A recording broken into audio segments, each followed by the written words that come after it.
of the search warrant for the search of former President Trump's Mar-a-Lago property. Yeah. And it authorized the use of deadly force for the FBI agents, standard boilerplate language. But you and others have described it as an assassination attempt on the former president. That's just not true. Why would you say something like that? Well, first of all, my view of it is very simple. You have the FBI going in to do this raid on Mar-a-Lago. This is not like any other raid that they would do. FBI agents who did that raid did not want to do it. They didn't think it was necessary. And this is all politically motivated at the end because Merrick Garland wanted that to happen. Merrick Garland wanted the scenes, which your network did cover, of going into Mar-a-Lago. Congressman, with all due respect, the language for the search is standard operating procedure for every operation of that kind that the FBI does. They did the same thing when they searched Joe Biden's house. Yes, but I would say so how is that weaponizing well, what I would say when they searched Joe Biden weaponizing when they searched Joe Biden's house, there weren't all the networks, from my recollection, with helicopters flying over the beach house in Rehoboth Beach, going to find the classified documents in his garage that he took when he was the vice president and when he was the United States senator, which, by the way, is a violation of the Espionage Congressman, Act. I'm talking about They didn't do that. I'm talking about they didn't this politicize conspiracy theory. They didn't politicize Congressman, I'm talking about the conspiracy theory that the FBI was trying to assassinate Trump. Well, let's talk Would about, you acknowledge that that is not true? Well, let's talk about what's fact. Let's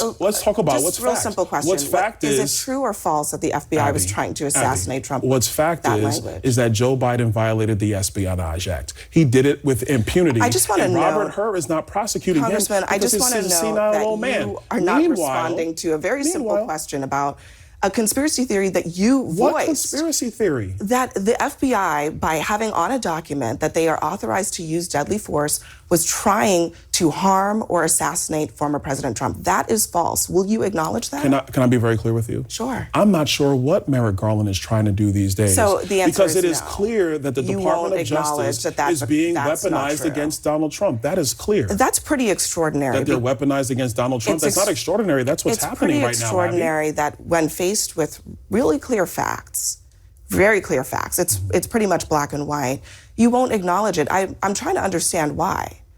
Abby, we just had this conversation. Is it because the former president himself has raised this conspiracy that you feel like you have to support it? I've not even talked to the president about this. You asked me a question about the FBI raid. I'm telling you, we are witnessing a weaponization of the Department of Justice against a political rival because Donald Trump had documents covered under the Presidential Records Act. They raided Mar-a-Lago. I'm not litigating. Joe Biden had documents, and there's no prosecution because he's a senile old man. I'm not arguing with you that's not even equal the justice. validity of the charges. It's a simple question of whether the raid was carried out in a way that was standard operating procedure for the FBI. And as I'm sure you know, the Republican Party calls themselves a party of law and order. Yes, of course. The FBI, as law enforcement officers, they go and they execute search warrants every day under the threat of violence. And they have to have that language every single time to protect themselves.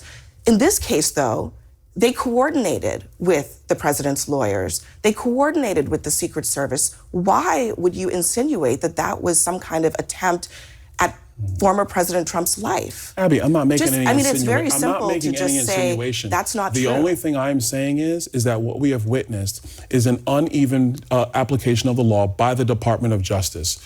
You had Hillary Clinton Hillary Clinton violated the Espionage Act. There were no charges. You're changing Joe Biden the subject. No, because the purpose of the warrant is because of classified material, is it not? I'm not talking about But you have an unequal application of the law. I'm talking about you have a two-tier system of justice that you don't want to actually acknowledge. When you tell your supporters and the former president's supporters that there was a government attempt on the former president's life, and that is not true. That is a major insinuation, and it deserves to be walked back.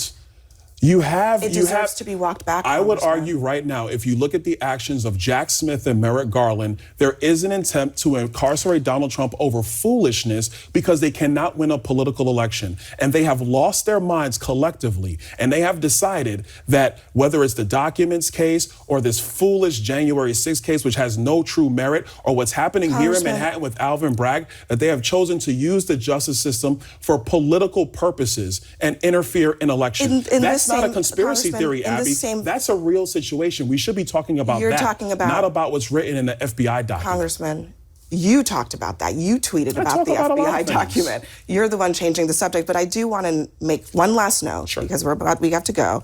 But you've been asked this before. I'm going to ask you again, just for the record.